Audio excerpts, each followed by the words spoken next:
Well, here we are, New Year's Eve.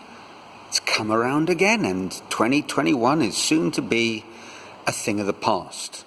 Although a long way from being a distant memory, I think we're going to remember this one and the one before it for quite some time. But when I look back on things, it's been very successful. I think the last 2 years, lumping them together, have seen for me personally, an enormous amount of progress. It's been an opportunity for reflection, for working out what's important to me and increasing my efforts towards that, and slowly, very slowly, eliminating things that perhaps hold me back.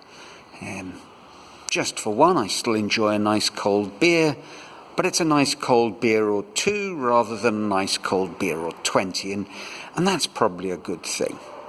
But you don't want to hear all about that, so how's the work progressing? What about David? Well, there he is, on the floor. I need to do the metal structure, like I've said, but there's no rush. Eventually, gravity took charge of the situation. The cord snapped. I need to fix that, but it's fine. He's doing okay. He's having a rest. In the theme of beer, a little hungover. He's not hung over anything. He's slumped on the floor. But be that as it may, I've seen a real growth in what I'm doing in terms of a new idea, the sort of anatomical compositions. Way back when I did these lip forms, and now I'm starting to branch out into all sorts of new complex shapes.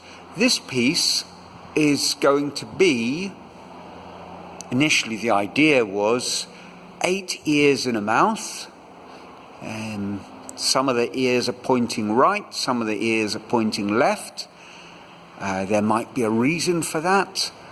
Perhaps you'll supply your own. I say 8, obviously you can see 7, but there's a nice big space here, and I think a smaller ear will balance out the composition.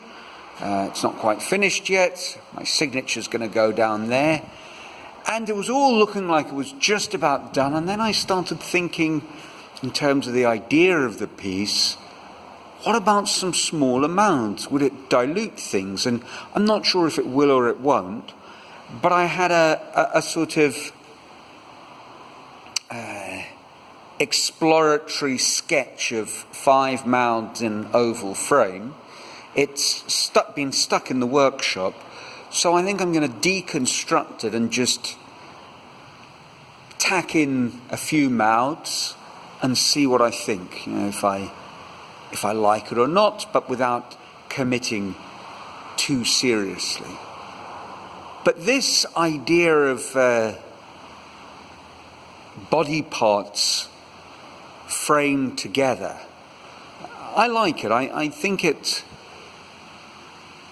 a little enigmatic, a sort of surreal story or conundrum, and everyone's going to find, impose, divine their own meaning to it, and that's really what art is supposed to be, I think, on one level. If you're telling a very clear story with only one possible interpretation, I think it's kind of like you've illustrated something rather than made art. And if I'm going to be very honest, I think that's what's wrong with a lot of contemporary art, that the artists are doing something with a point to be clearly polemical, political, social, or whatever in their meaning. And in the end, they illustrate the idea effectively, but there is only one way you can see the piece, and that's a problem. And what I like about these ears and mouth is you can read into it what you will. It's a bit like the the hand of creation, as I called it, this figure on a hand. Who's the hand? What does it belong to? What does it mean? What does it represent? What is the pose all about? Well, that's up to you, the viewer, and your interpretation is as valid as mine. And when you make pieces like this, it's almost like you start feeling as if it isn't yours. This idea of art coming through you rather than from you. Now, maybe that's getting a little carried away, a little metaphysical. I don't know, but it's an interesting idea, and I am convinced that great art, and I'm making no claims for myself at the moment, but great art has something in common, and let me quote my source that I'm paraphrasing or mangling, call it what you will. Herbert Reed, who was I think it's Herbert, was a very famous art critic and lecturer, I believe at Oxford, I'm not sure, and he wrote some fantastic books on sculpture and artists, painting as well, but the one that I have is on contemporary sculpture. And he takes a stab at defining what art is. And I'm probably getting it, as I say, completely wrong, but it was something like an object for prolonged or perpetual, profound contemplation. So for something to be art, and great art, it needs to be something that you can look at over time. The meaning might change, and you will see hidden layers exposing themselves, revealing themselves, as you look more and more deeply into the piece. And this rings true for me.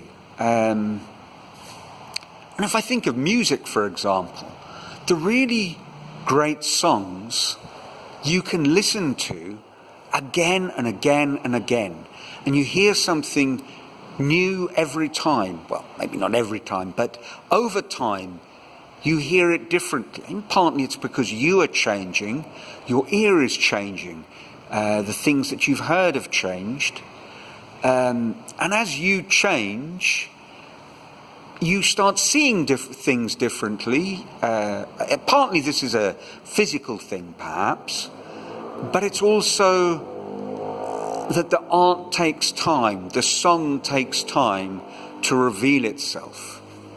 And I think that's also why a lot of pop music, I'm going to be a bit dismissive, is trivial, because you hear it, it's catchy, it's doing all the right things to get to the top of the charts. But with that overexposure, you tire of it. And then you come back sometime later when all the fuss has died down with a refreshed ear, and you just can't hear what you heard the first time. In fact, it just seems drab, banal. And some artists like that, books. I think this is a universal truth, and it's what separates great art from the various other levels that it might attain. And I think as an artist, you're aspiring to make meaningful art, and I think that has an implication over time, and that is why these pieces that leave themselves open to multiple interpretations that will speak to you differently as you change over time, I think that's what I want to make. So it's been a wonderful year. I feel like I've got a lot out of it for all the difficulties. It's spoken to me in different ways, and I think I'm maybe a little bit better at listening to what the world around is trying to tell me. Maybe I'm fooling myself. I hope the year's treated you well, that for all the difficulties, you find yourself now in a good place. If you've suffered loss, well,